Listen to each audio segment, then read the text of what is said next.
Bienvenidos a un nuevo capítulo de Mercados Globales de BCI. En este capítulo nos vamos a actualizar en términos económicos y en mercados financieros, y para ello tenemos nuevamente a Sergio Lehmann, economista jefe de BCI. Un gusto, Sergio, ¿cómo estás? Hola Javi, muy bien, muchas gracias. Encantado de estar nuevamente, ¿no es cierto?, en este programa. Bueno, también encantada de tenerte. A mí me gusta mucho el término economía, me encanta saber qué es lo que opinan los expertos. En este capítulo vamos a hablar de economía local, pero además de temáticas sumamente interesantes con respecto a la economía en Estados Unidos, y no solamente a eso, sino que también a la política, porque se vienen grandes eventos. Pero vamos a comenzar primero con la actividad económica en Chile. Tuvimos datos de IMASEC peor de lo que se esperaba. ¿Cuáles son las proyecciones? ¿Cómo ves tú la cifra entregada? Fue un mal dato, sin duda, digamos, un crecimiento nulo de la economía en el mes de septiembre. Se estaban esperando crecimientos más cercanos al 1%. Reconoce una economía muy frenada, particularmente vimos malos datos del lado de manufactura, vimos un comercio que, si bien no se está recuperándose, mes a mes está estancado. Minería, que venía impulsando el crecimiento durante la primera parte del año, ha ido perdiendo fuerza, de hecho mes contra mes cae. En general, entonces estamos hablando de un mal dato. Es cierto que está influenciado en parte porque durante septiembre tuvimos este feriado XL, digamos, que naturalmente tiene un impacto en definitiva sobre la actividad económica, pero más allá de eso, naturalmente estamos hablando de un dato que reconoce una economía extraordinariamente débil y que va a llevar a que el crecimiento del año esté algo por debajo de lo que estaba proyectando, por ejemplo, Hacienda, o respecto, digamos, al rango de proyección del Banco Central esté en el piso, digamos. Estamos hablando, por lo menos desde nuestro lado, un crecimiento que debería estar en torno a 2,3% en el año. Ah, claro. Bueno, comentarle un poco que a medida que se van entregando los datos de actividad económica, uno va actualizando las proyecciones a fin de año y bueno, como tú comentas, lamentablemente han ido bajando con respecto a lo que conocíamos a principio de año, que tuvimos buenos datos a principio de año, pero hemos ido bajando con el tiempo y bueno, también en este punto con la actividad económica que se vincula directamente con el tema del empleo. Y en ese sentido, el último desempleo, la tasa de desempleo principalmente disminuyó 0,2 puntos porcentuales comparado con el igual periodo del año 2023. ¿A qué se debe principalmente? ¿Cómo lo ves? ¿Un dato positivo? ¿Un dato negativo? ¿Cómo ves tú el dato del desempleo en Chile? A ver, en línea con una economía que está débil, lo que estamos viendo en el mercado laboral también está dando cuenta de poca fuerza, digamos. Es cierto que en el margen se crea algo de empleo en el mes de septiembre, pero es muy poquito, digamos, en torno a 8.000 puestos de trabajo, que es muy menor respecto a lo que uno esperaría para efectivamente lograr mayor impulso en la economía. Un mercado laboral más dinámico permite también que se vaya alimentando el consumo y por lo tanto por esa vía dinamizando la actividad. En general lo que estamos viendo es un mercado laboral todavía muy débil, si bien la tasa de desempleo baja en el margen, hay factores de estacionalidad después del invierno en donde en general uno ve tasa de desempleo algo más alta, a la medida que vamos saliendo la tasa de desempleo tiende, digamos, a ser algo más baja, pero no cambia el diagnóstico general respecto a un mercado laboral debilitado, ¿no es cierto?, nivel de empleo que sigue siendo por debajo de lo que uno esperaría o lo que uno prevería hacia adelante si quiere efectivamente lograr una economía algo más dinámica. Y en relación a lo que comentamos con respecto a la actividad económica, al empleo y las proyecciones que efectivamente han disminuido, pero aún así se espera un crecimiento de 2,3% en el país, ¿dónde ves tú una oportunidad de inversión con estas, en términos locales principalmente?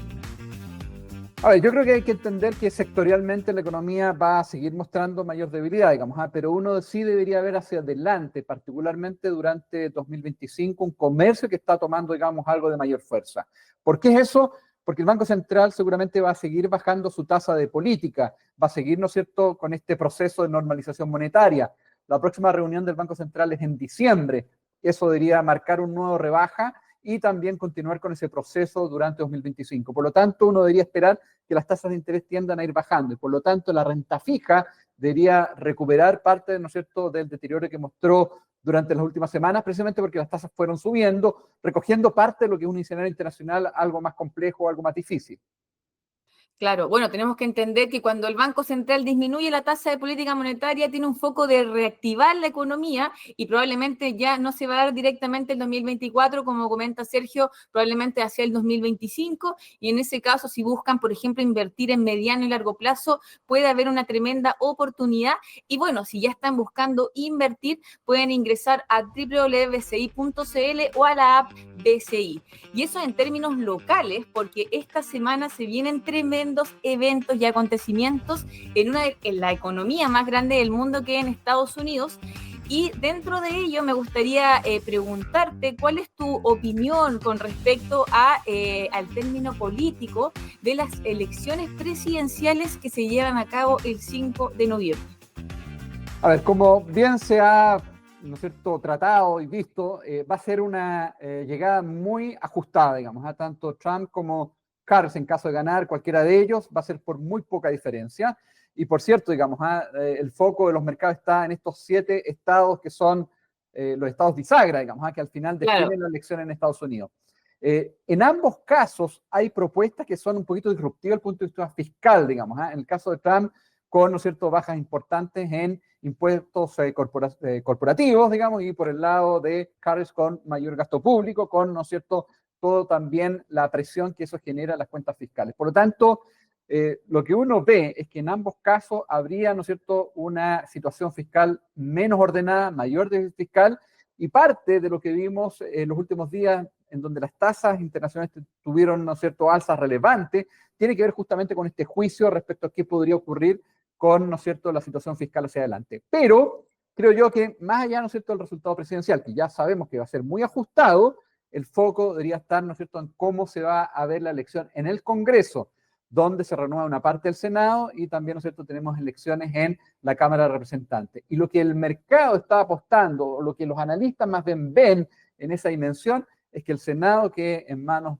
de los republicanos y que la Cámara de Representantes en manos de los demócratas, lo cual quedaría, ¿no es cierto?, un cierto balance respecto a lo que va a ser el Ejecutivo, y por lo tanto estas miradas disruptivas desde el punto de vista fiscal probablemente van a ir cediendo, van a ir moderándose, y al final veamos, ¿no es cierto?, que las tasas de interés tengan, digamos, alguna baja, si es que efectivamente se da ese escenario, sería una suerte de alivio, porque no podrían llevar a cabo todo su programa, porque naturalmente necesitan piso en el Congreso y no tendrían dado, ¿no es cierto?, este balance que veríamos entre las dos cámaras. Así que hay que estar atentos a las elecciones en Estados Unidos. Y bueno, si esto, por ejemplo, nosotros lo asociamos también a cómo se encuentra la economía en Estados Unidos actualmente, el mercado laboral, la verdad es que efectivamente mostró una desaceleración de la creación de empleo, lo cual muestra datos importantes en la actividad económica de Estados Unidos y también puede afectar a las decisiones de la Reserva Federal. ¿Cómo ves tú el mercado laboral de Estados Unidos y cómo esto pudiese afectar claramente a la decisión de tasas de interés en las próximas reuniones? Sí, la Reserva Federal está muy atenta al mercado laboral, digamos, porque naturalmente es una variable que da cuenta un poco del estado de la economía y eventuales presiones inflacionarias que por ese lado, digamos, podrían verse. Y lo que se estaba viendo era un mercado laboral que se mantenía muy dinámico hasta que conocimos la cifra de creación de empleo para el mes de octubre, que fue muy baja, digamos, muy por debajo de lo que se estaba leyendo, lo cual fue una buena noticia, digamos, en el sentido de que la economía se está ajustando y por lo tanto las presiones inflacionarias por ese lado deberían ir cediendo. Claro. La mirada, digamos, respecto al mercado laboral tiene que ver por los efectos inflacionarios que una economía muy dinámica puede llevar, ¿no es cierto?, en ese proceso, digamos. Además, ¿no es cierto?, de todos los efectos que eso produce sobre los salarios y por esa vía también, ¿no es cierto?, sobre la inflación. Entonces, ¿no es cierto?, el ajuste en el mercado laboral es una buena señal, digamos. Ahora, lo cierto es que fue bastante más alto o bastante mayor a lo que se esperaba, este ajuste. Claro. Sí está influenciado por dos factores. Uno que fue el de huracanes, que limitó la posibilidad, ¿no es cierto?, de que se generaran nuevos puestos de trabajo, porque estuvo detenida la actividad, ¿no es cierto?, en algunos estados, digamos, de Estados Unidos. Y segundo, también porque durante el mes de octubre hubo paralización en puertos, digamos, en Estados Unidos. Y eso naturalmente también se recoge en esta cifra. Por lo tanto, si bien la cifra reconoce una desaceleración, probablemente sea menos profunda de lo que está leyéndose directamente por estos factores puntuales. Ahora, también conocimos durante los últimos días datos de actividad en Estados Unidos. tercer trimestre, PIB, digamos, fue 2,8%, ligeramente bajo lo esperado, pero todavía el consumo se ve muy fuerte, digamos. De ahí la necesidad de ir viendo nuevos ajustes en la actividad, en el mercado laboral, para efectos de controlar efectivamente las presiones inflacionarias. La inflación en Estados Unidos sigue por sobre su meta, 2%, y por lo tanto es importante que ese ajuste continúe de manera tal de que la Fed permita o pueda, digamos, seguir con este proceso de bajas de tasas que inició en septiembre. Claro, y bueno, en esta parte, en la sección de educación financiera que tanto me gusta señalar, también dije, el dólar está altísimo. La verdad es que en 960 pesos, ¿cuándo empieza a bajar?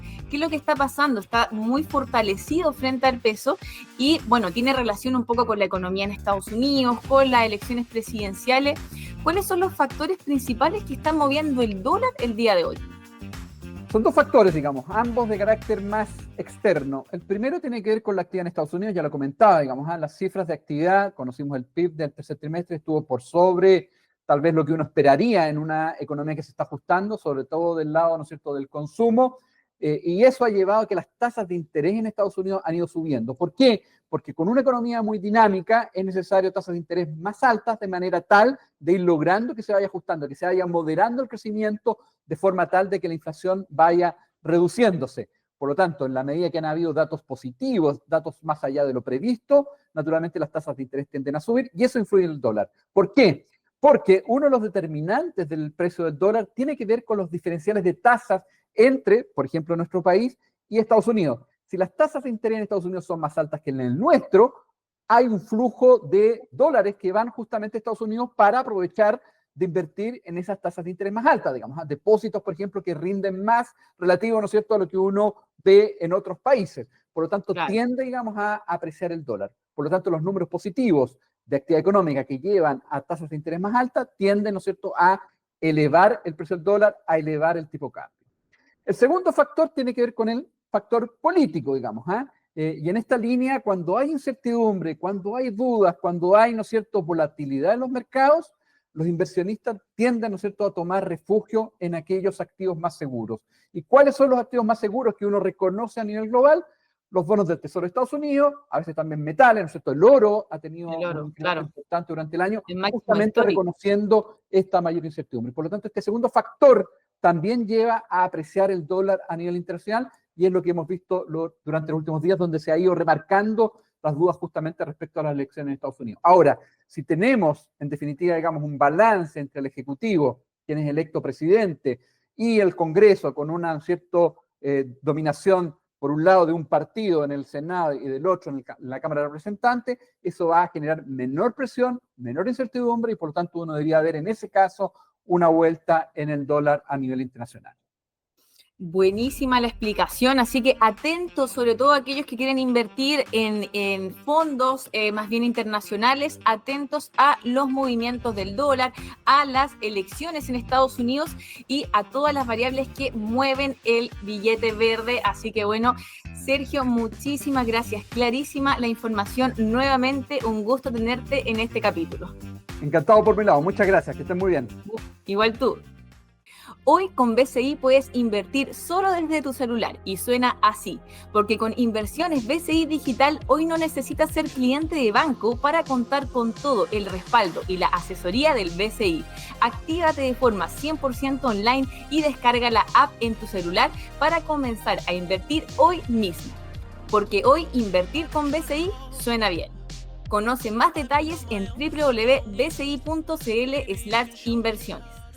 Este podcast ha sido preparado por BCI con el objeto de brindar información a sus clientes y lectores. Esta información y aquella en la que está basado ha sido obtenida en base a información pública de fuentes que estimamos confiables. Este podcast no proporciona ningún tipo de recomendación de inversión, asesoramiento legal, tributario, financiero ni de otra clase o tipo. En BCI nunca solicitaremos tus claves, números de tarjeta o multipass por teléfono o email.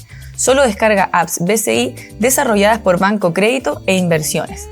Infórmate sobre la garantía estatal a tus depósitos en tu banco o en www.cmfchile.cl.